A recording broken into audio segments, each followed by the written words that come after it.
Greetings to another episode of Martial Theater. Today's story is going to be intriguing, dark, and exciting. Let's begin. Reese, Lenny, and Dave were three friends who loved to go spelunking, which is exploring caves. Reese was a geologist. Lenny was a cryptozoologist, strange animals, Bigfoot, dragons, etc. And Dave, he was an accountant, but he was very astute in cave hunting. One afternoon, Dave had read a story about an intriguing cave north of Greece, or in the northern Greece town of Athens, which is the capital. So Dave called Reese, said, "Get a hold of Lenny, meet us at Dunkin' Donuts on 25th Street. I've got to talk to you about a project I think we're going to enjoy." They'd been spelunking for about 6 years, exploring all different kinds of caves. Coconut Caves in Iowa, Carlsbad Cavern in New Mexico, several other caves around the world of lesser names.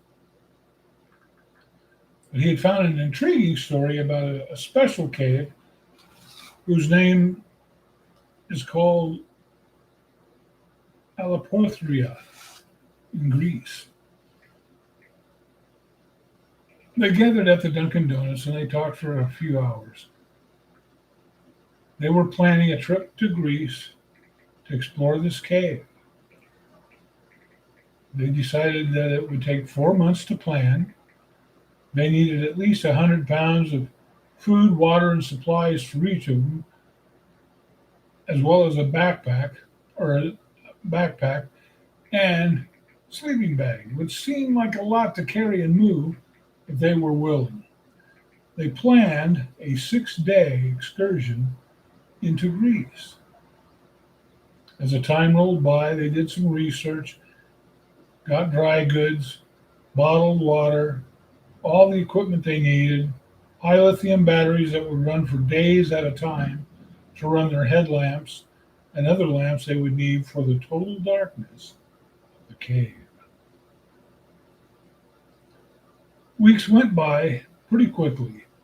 They all gathered at the airport one day, totally excited, and Reese said to Dave, "This is going to be an adventure of a lifetime." And Lenny said, "I've heard some interesting stories about this cave." Reese said, "Yeah, but it's all myth." He said, "Well, who really knows?" said Lenny. And Dave said, "Well, we're going to find out." They were all excited. They boarded the plane. It was a long flight to Athens, Greece, non-stop from San Francisco. They arrived in Athens early in the morning, got off the plane, found a luncheonette at the airport, had some breakfast, and talked about what they were going to do. They decided that they had already decided that they were going to rent a motel for the day that they got there, do some shopping in the city, spend the night, then move out the following morning. They got online and they found a guide who would take them to where they wanted to go, but he said a strange thing on the phone, but no further. They weren't sure what that meant, but they were about to find out. They rented a van that morning. They got their gear stowed in and picked up their guide. He was an elderly gentleman, about 70 years old, no means feeble. He looked quite sturdy for his age. He was very quiet but spoke excellent English. And they were talking about caves in Athens and mythology and all the rumors of strange creatures around the world. And for the most part, Dave was silent. Reese kept pointing out different rock structures as they were driving north. Say, "Oh, look at that mountain, and this is in the geological formation, he'd name all these things." Well, after about an hour and a half drive. They passed through a small village. They stopped for lunch. And it seemed like the guide was very quiet. He didn't ask any questions, didn't say anything. They had a great lunch.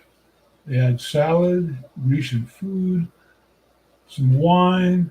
It was a beautiful, beautiful day. And then Dave said, "Well, shall we continue?" The guide said, "Yes, let's." So they began driving, and there was just the usual chatter in the SUV. Talk about girls, talk about women, talk about places they were when they were kids. And still the guide was quite silent. With Lenny and Reese in the front seat, Dave in the second seat, the guide just merely smiled. "Are we there? Almost. Keep driving. Take a left. Turn here. Go about 3 miles," etc., etc. Finally, they got to a point, and he said, "Stop here. I will go no further." And I said, "Well, that's kind of odd." He said, "You know where you're going?" And they said, "Yeah, we're going to the cave after Pathra."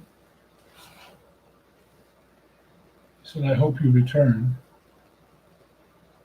in a quiet voice. Reese was a bit taken by that statement. He goes, "If you'll meet us back here in 6 days, we're planning a 3-day journey into the cave." And the guide said, again, "I hope you return." Silence. They unloaded their cargo, and Dave asked the guide, "Where is the entrance to this cave?" The guide pointed up a steep hill. It's kind of rocky. Said, "If you'll climb that about 200 yards, you'll find the opening of the cave. The mouth of the cave will be there." He goes, "I must be going." And he hurried back to the van and took off. And Reese thought, well, that's kind of odd. He goes, "He seems a little bit squeamish about this whole adventure." And Lenny said, "I wouldn't worry about it. What's the worst we could run into? Giant spiders." And they all started laughing. And then Dave said, "Oh no, I just thought of something. What if it's the secret home of Mr. Peanut?" And they all burst out laughing. He doesn't live in Greece. And he goes, "No, but don't they boil peanuts in Greece?" "Yes, but that's really not funny, Dave." They picked up the gear and they started up the hill. It was pretty rocky. And about a third of the way up, Reese slipped on a rock and fell down about 6 feet. He didn't get hurt, but it was a rush for a moment. About 45 minutes later, they reached a small plateau, and there before them was the mouth of a huge cave. It must be 30 feet open, 30 feet across. I thought, wow, this is going to be exciting. So they began their journey. They got their headlamps on. They had their flashlights in their utility belts. They made sure they had all their batteries, made sure they had all their food. They had enough water for 6 days. They were going to have to limit what they drank. But they had enough water for 6 days. 4 bottles of water each for 4 days. And 2 bottles each for 2 days. They knew they weren't going to dehydrate, but it was going to be touch and go. They had to conserve every bit of water they had. Plus, they had dry meals, and they had containers that would help them cook. They had a Bunsen burner and 2 tanks full of fuel. Into the cave they went. Lenny exclaimed, "Wow, this is awesome. Look at these stalactites and stalagmites." And they laughed and they walked and they shined their lights around the inside of the cave, and there were different colors, and there was water dripping from the walls, and the stalagmites were huge, and there were some unusual rock formations that almost looked like petrified people, but not quite. If you use your imagination, yes, it looked like men and women bent over in agony. They thought that was a little bit strange, but then they thought, well, maybe that's just their interpretation. So they continued further and further into the cave. And walking was easy. It was very wide. And during the day they saw some interesting looking spiders. They believe they found some bats. They weren't able to tell what they were. They flew out later in the day. They all synchronized their watches and continued into the cave. And walking was easy. And exploring was fun. And after 12 hours of being on their feet, they decided to camp. They found a place that was really nice and level. It was dry, and they noticed that it had gotten a little bit warmer as they were going into the cave. Not a lot, but it wasn't cold. They expected the temperature to be around 50 or 55 degrees. It was a nice, comfortable 65 degrees Fahrenheit. Lenny said, well, this is going to be easy sleeping tonight. I may not even have to cover up. And then Reese said, well, we brought our sleeping bags anyway. And they're soft. Well, I'm going to try and get some rest. So they made a camp. They lit a lamp and cooked some dinner over the gas burner and joked and made notes. And finally, at 2 o'clock in the morning, by their watches, because there was no sunlight down there, they shut out their lights and went to sleep. About 3:30 a.m., Lenny woke up. He heard something that was different. They said, Reese, wake up. David, wake up. Listen. What does that sound like? Sounds like silence to me. And then there was this noise, like a combination of growls, and barks, and squeals. And Dave said, what on earth could that be? And then he said, I have no idea. And Reese said, well, maybe it's rocks rubbing together. There's no rocks that rub together in a cave. You should know that, Reese. He goes, well, yeah, that's true. But it sounds to me like something scraping against itself. They listened and listened and listened. And it was so quiet. The next morning they got up, 6 a.m. They had some breakfast. Lenny pulled out of his backpack, of all things, Pop-Tarts. And David said, you brought Pop-Tarts? And he said, yeah. What's wrong with breakfast with Pop-Tarts? And he goes, well, I brought 3 energy bars. And Reese said, energy bars? What did you bring, Reese? And Reese said, I bought a small container of milk and Pebbles cereal. And they burst out laughing and said, you got a box of Pebbles cereal? He goes, yeah, it's a good breakfast. Anyway, they finished their breakfast and picked up their gear and they started down the cave again.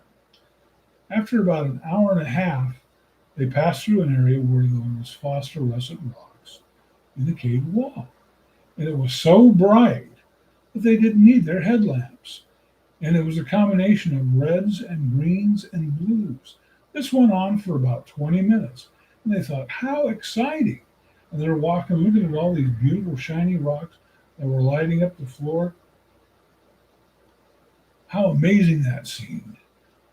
When suddenly something scurried across the floor in front of Lenny goes, "Look at that!" And Dave said, "What is it?" He goes, "Look, it stopped right over there." It wasn't very big, about the size of a silver dollar. But as they got closer, they took a look at it. It was a spider, completely white, no pigment whatsoever. And it looked like it was searching for something to eat.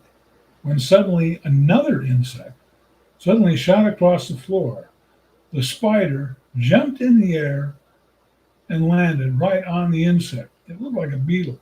And within moments, it was sucking the juice out. And then he said, "Well, this is really fascinating. I'm going to take some pictures." So he did. He took pictures of this spider sucking the juice out of a strange beetle that he'd never seen before, a kind that was unknown to him and maybe the world. He discovered something. Anyway, Reese ended the moment by saying, "I hope that doesn't happen to us." And David said, "It would take a pretty big spider to suck all the blank out of you." They all laughed. So they started again. 8 hours into the day, Reese was leading, and he said, "Stop. Wait a minute. Oh, wait, stop." In the middle of the floor where they had been walking, there was a large black area. They said, "What could this possibly be?" And they shined their lights on it, and they crept up closer to the edge. It was a hole about 8 feet across, not quite perfectly round, but unusually circular. So there's a hole right here in the middle of the cave floor. Lenny said, "I wonder how deep it is." And Dave said, "Hey, I got an idea. I brought some extra glow sticks. Why don't we pop one and drop it down in there and see how far it goes? If it falls down and lands at the bottom, we can judge approximately how many feet down it is." So he popped out one of his glow sticks, broke it in half, shook it up. It was blue, but very bright. They dropped it down the hole, and all three of them watched and waited and waited and waited, and it didn't hit anything, and it didn't bounce around. It just spun out of sight. And they listened and listened and listened and never did hear the glow stick hit the bottom. "Well, it's lucky we stopped, isn't it, Dave?" said Lenny. And Reese said, "Yeah, that's unusual. I don't know how deep that would be. How far away can you see a glow stick?" Dave got out his package of glow sticks, and right on the label it says, "Visible for up to a half mile." He goes, "Are you serious? Let me see that." Lenny pulled the package out of Dave's hand and looked at it. He goes, "Look at this, Reese. It does say that. Visible up to a half a mile. That's pretty bright." He goes, Is it possible that it's over a half mile deep?" Reese looked at him and said, "Well, anything is possible." But there was plenty of room on each side of the hole that they could pass by and continue on their journey, and so they did. Late in the afternoon, almost evening, it was around 8 o'clock by their watches, they run across the stream, running right across the floor of the cave. And it couldn't have been bigger than 8 foot across, but it was very shallow, only 3 or 4 inches in depth. And on one side, there was a pool. And as they put their lights into the pool, they noticed that there was what appeared to be tiny fish, about an inch and a half long, swimming around in circles, following one another. Each of the fish was iridescent, and as the light hit them, they glowed, kind of like the yellow on a car light turn signal. How or a reflector on the back of a bicycle. I thought, well, that's really interesting. And I took a couple of pictures, and yes, in the pictures, even in total darkness, the flash was bright enough to allow the fish to glow. After a few moments of talking to one another, they continued on their journey. This was the second day. It was getting close to midnight, and they were getting tired. They'd been on their feet since 6 in the morning. They said, well, let's camp here. It was kind of rocky, so they decided to go a little further. They walked about 30 more minutes, and they found a place where there were ledges along the side of the cave that almost looked as if they were beds. But not really, except there was two of the ledges that had rock formations that looked like pillows.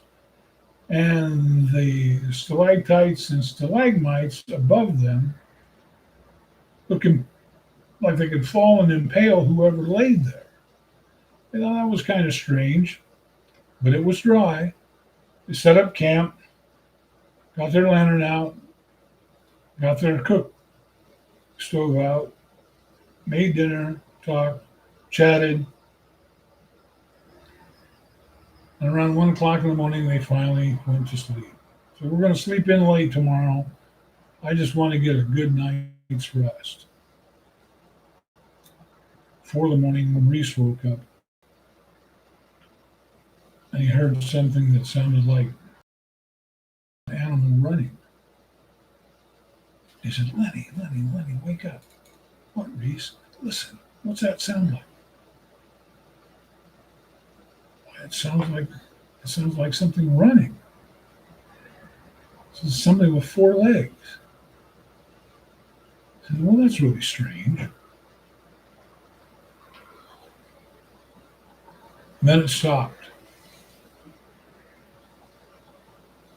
Was that a growl?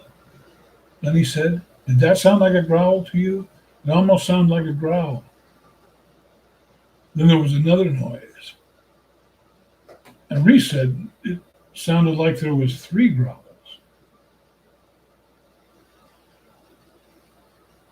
Three growls?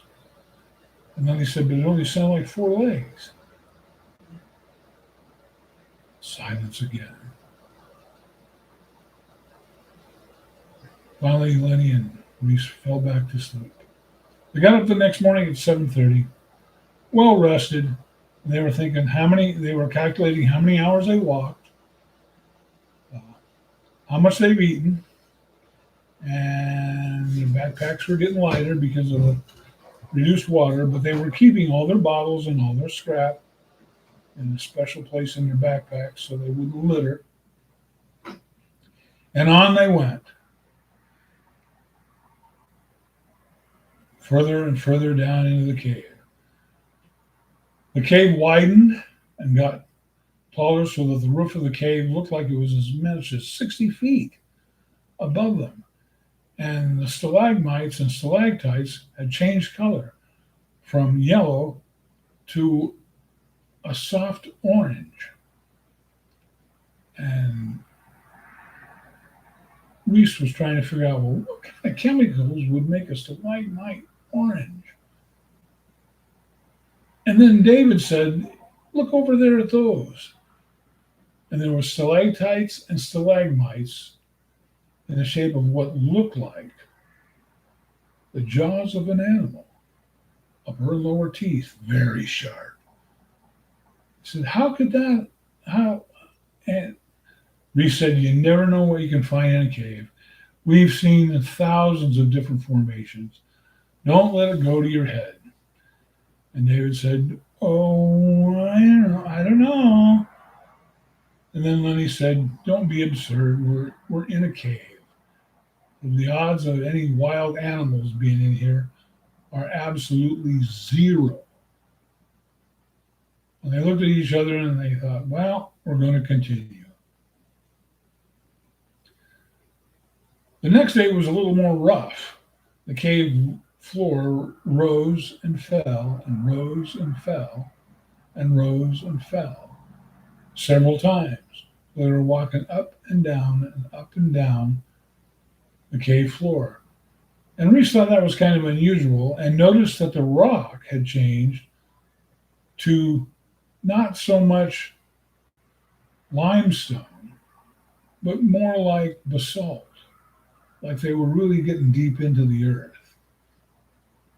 Now, many of you may know basalt is a dark, hard rock, is igneous, and basalt is some of the oldest rock formations on the planet. The oldest basalt formations are called basement complex, and they have a special crystallized formation in that the crystals in the rock can be parallel rather than just random. They were kind of getting tired of walking in the cave. It was the same, except for the basalt was a little bit different. There were cracks in the walls and some large boulders along the side of the path, but nothing really unusual until they came to what appeared to be a formation that looked like gates. There's no other way to explain it. Some of the rock looked as if it had been chipped away, and it kind of looked like an ornamental gate. It was on each side of the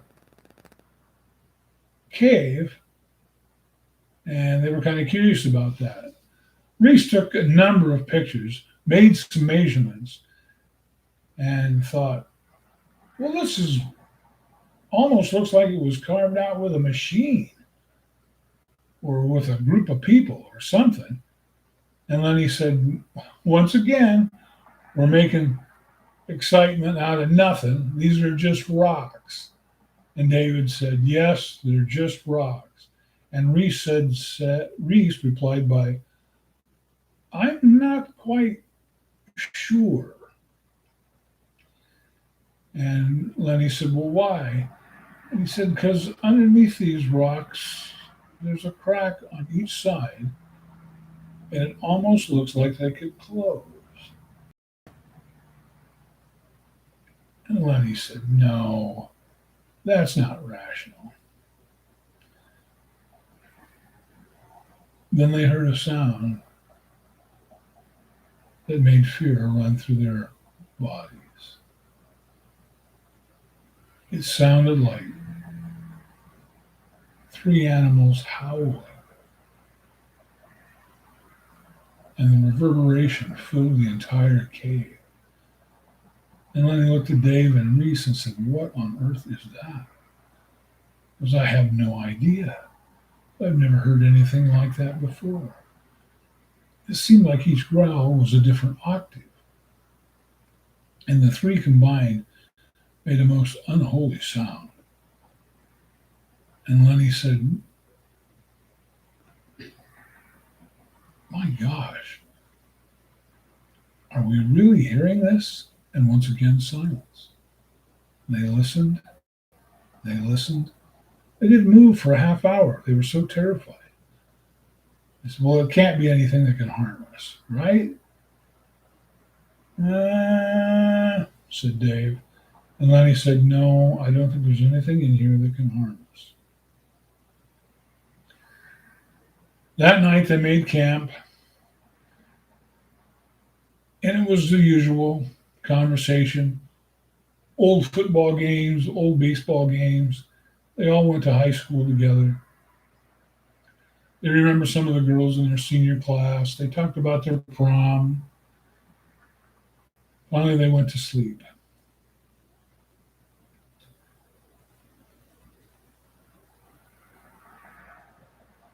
Quiet. Silence. Then he couldn't fall asleep. Finally, he dozed off.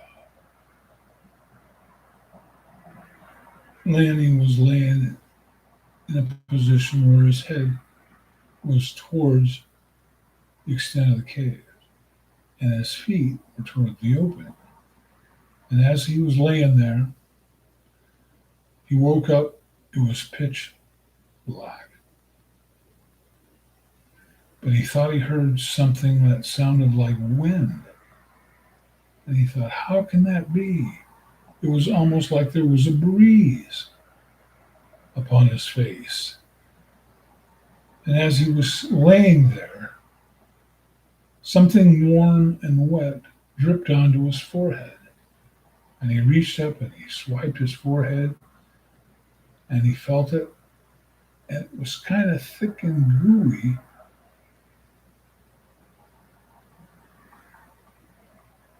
And he thought, what could this possibly be? Psst, Reese, wake up. There's something here. Dave woke up when he heard that. He goes, what do you mean? He said, I don't think we're alone. Listen. And there was just 3 sounds of rushing wind. It was pitch black. Reese reached over, flipped the switch on the lamp, and lit up the cave. And there, standing above them, was Cerberus, the 3-headed dog that guards the gate to Hades. And that's the end of our story.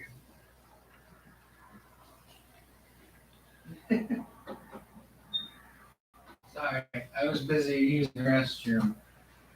But Sean was indisposed. Sorry, I was here hopefully the whole time. I was trying to do my best to stay here the whole time for my dad's story. I caught the end of that, and that is the most incredible ending I've ever heard from stories. Like, I've been working on one, and I don't even think mine was that good. That you do a lot of really good work, and I don't bring you onto YouTube very often, but I know that people were waiting for like a sequel story or another one that you were going to write, and I figured, since a lot of things are changing and the merch just dropped, I figured why not bring you back out here so that everyone can see you again. Well, I'm sure there's other stories about Hades and the cave of Hades and Cerberus, the 3-headed dog that guards the gate to Hades, or the underworld, as some people call it. But yeah, I just wanted to bring you on here because it's been so long since I've done work with you, making a story or making something along those lines. It's a short version, and I hope you enjoyed it. It was fun to be once again on the internet. And please view it often as possible. Dad will. I wanted to bring this and up. don't bring dog biscuits with you. I wanted to bring this up real quick, and I wanted to hear Dad's opinion. He's now actually been helping me a little bit with the merch drop. Are you excited to get like a shirt that has your name technically on the back of the shirt because you've been a part of this channel for so long? Like, yeah, I'm kind of excited. Like, I've always wanted to be a published writer, and opportunity to kind of open up and tell some stories. Actually, the story that you just heard, I wrote when I was in high school as part of my creative writing class. And The Dewdrop Inn was also another story that I wrote when I was in high school. But I've always enjoyed writing poetry and haikus and stories with a twist, stories that are just a little bit different. Not so much like Rod Serling, but along the same line. And we see a lot of strange and uncanny things in our lives, and we always wonder, could this possibly be? And the truth is, yes, women can change their mind.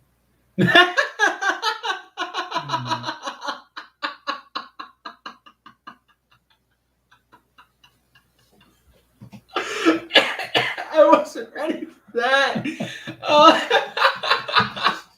See, this is why I love having you here. Also, hi, I'm over here in the corner. Yeah, he's in the corner. But he's actually just off the side, sitting in a chair. But this is why I bring you along, is because the comedy that you have, the entertainment that you just produce, if I could, I'd make you a YouTube channel just so that you could sit down and do content like this, because your comedy is something that I don't see in a lot of people. I have people who tell me, oh, your dad's a funny person. I tell jokes that you've told, or I've told stories of things that you've done, and it just changes because coming from me, it's not the same as you straight up doing it. So having you do kind of like these running jokes or telling these stories or being a part of streams like this, Does anyone know why ducks have flat feet? I have no idea. Why do ducks have flat Ducks have flat feet because they can stamp out forest fires. Okay. Do you know why clowns have big shoes with flat feet? I have no idea. They can stamp out flaming ducks. And do you know why elephants are so huge with such great big flat feet? I gotta know. They can stamp out flaming clowns.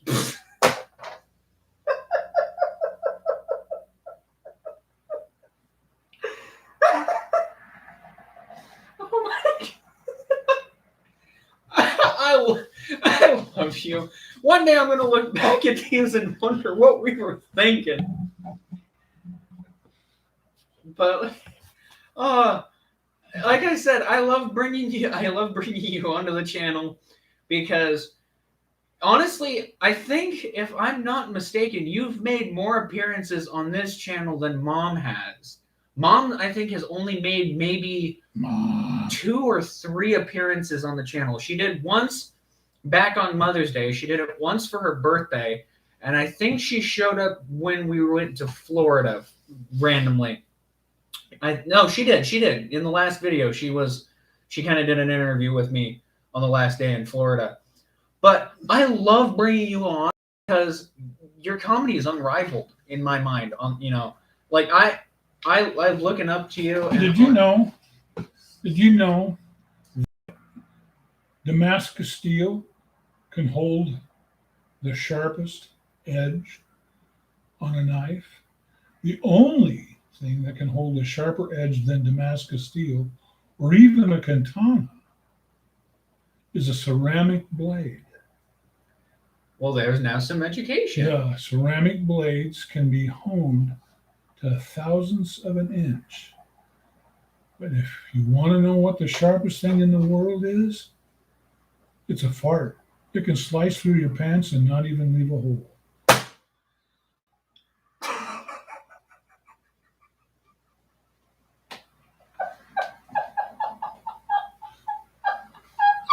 You said that with such a serious face.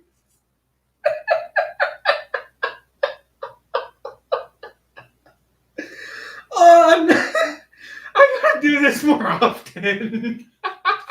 Sean, you always wanted me to do comedy on Yeah, I love your comedy. It's so beautiful, but it always catches me off guard.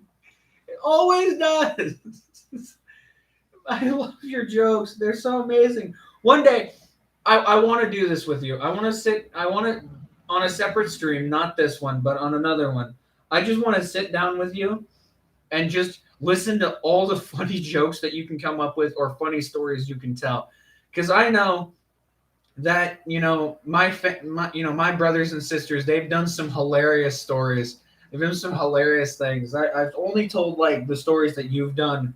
Like, for example, the chicken story, Golden Corral, I think one of the weirdest stories I've ever told. Do you remember the time we went on that road trip and got that ridiculously sour soda? Oh, it was supposed to be blueberry soda, but I don't know what it was. It was carbonated, something left over that they couldn't throw away. It was horrible. The only thing that would probably top that was the time I got roast beef gum. What? I've never heard of that one before. Oh, Meredith and I were shopping over at the mall in Des Moines, and she goes, "Dad, we got to try this." And I said, "Well, what is it?" This is roast beef flavored gum. I said, "Seriously?" And it was roast beef flavored gum. And the first few, unwrapped it, it's just like a regular stick of gum, pop it in your mouth, and at first it tastes like roast beef. And then it had a miraculous aftertaste that tasted like, we're not sure. And I turned to my daughter and looked at her, and she was chewing on it, and she was making all kinds of faces. She goes, "Dad, I don't think this is right." And I'm chewing on it. And I'm thinking, I think you're right. The aftertaste is I'm not sure what it was. And she spit her gum out in her hand, and I kept chewing on mine. She goes, "How can you eat that?" And I said, "Well, I just keep telling myself it's just chewing gum." Oh, Now I gotta go find that. I gotta go find roast beef chewing gum. Oh, see, we had some sour cream and onion crickets. what? Yeah, sour cream and onion crickets. Oh my word! Oh, I hate those things They so were much. dry. They were dry. Yeah, I hate those so much. I cannot for the life of me touch them. Like I can see them and be like, oh, that'd be funny. I can't touch them at all. I tried them one time in my life. Well, the next time you eat them, wear gloves.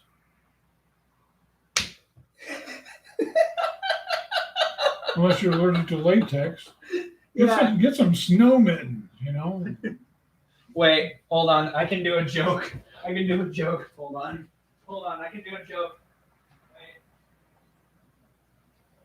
Hold on. I can actually do this joke off camera.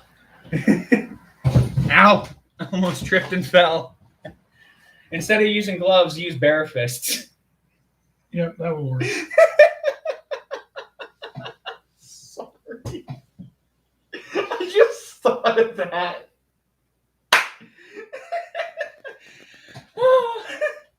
Oh my word. You used to tell me stories. What did Santa's reindeer Dasher say moments after they were flying along? And he looked at Rudolph and he said, "Did you just cut the wind?" That's a Christmas joke. That's really bad. I'm leaving that in. I'm not cutting that out. I'm leaving that in. This is untapped footage. I'm not. That's kind of bad. But it was razor sharp. Oh my word. I love you so much. Like I cannot thank you. Like another reason I wanted to bring you on, particularly today, is I think roughly this time a couple years ago. I can't be 100% sure on that, but I think roughly this time a few years ago, you made your debut on this channel, telling your first story when we were riding in the car.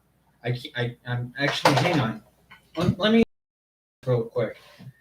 I'm gonna find the video. This is an actual window, and it has a screen in it that allows actual air to pass through and into the room.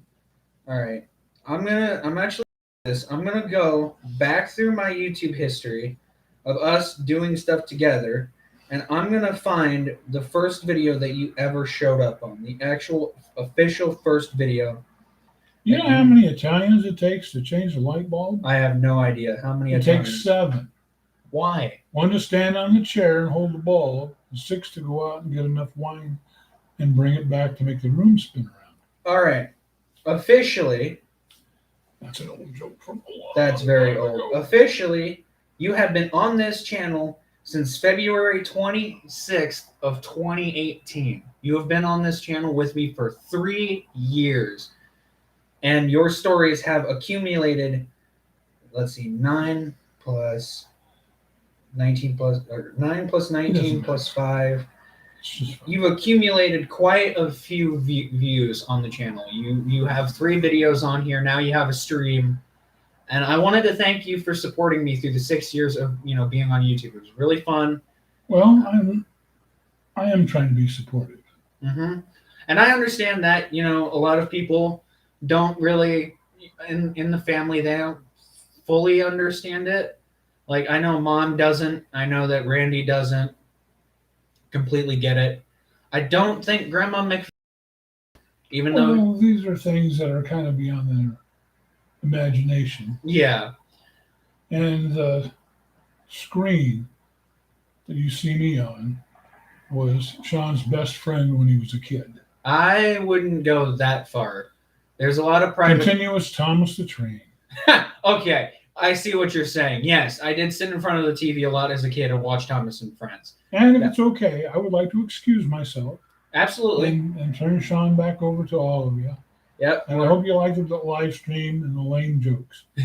So Thank you all for watching. I love you guys. If you want to see more of my dad, let me know by hitting the like button down there. you know how to tell if a joke's lame? How? They need a pair of crutches to walk. That's the best way to end this. Goodbye, everybody. Goodbye.